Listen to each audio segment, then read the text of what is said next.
নিয়েছো ইমাম সাহেব, মৌলভী সাহেব খবর নিয়েছো? না।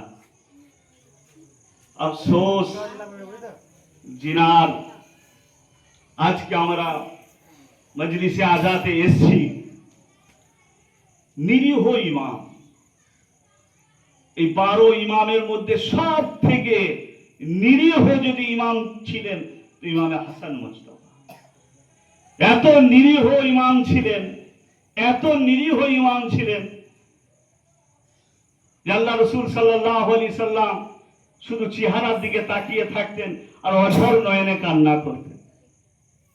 আল্লাহ রাসূল মাওলা হাসানের চেহারার দিকে তাকিয়ে অঝর নয়নে কান্না করতেন। এ কোন হাসান যে মৌলা হাসানকে আল্লাহ রসুল কোলে বসিয়ে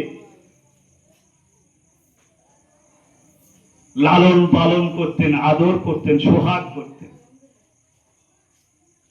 আমি আয়াত পড়েছি, যে আয়াত, এই আয়াতের শানে নুজুল হচ্ছে, একদাই আল্লাহ রসুল বসে আছেন, একটা কালো ওমানি চাদর রসুলের কাছে আছে। রসুল আমার ঢাকা নিলেন, নিজে ঢাকা নেওয়ার পরে বললেন, আইনা ফাতেমা, ফাতেমা কোথায়?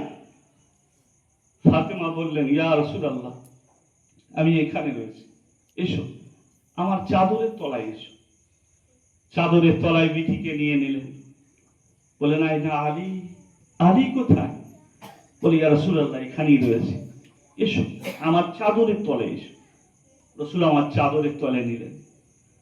আইনা হাসান, হাসান কোথায়? ইয়া রাসূলুল্লাহ, এখানে, এসো। এক জানুতে বসালেন, চাদরের তলায় নিলেন। আইনা হোসাইন, হোসাইন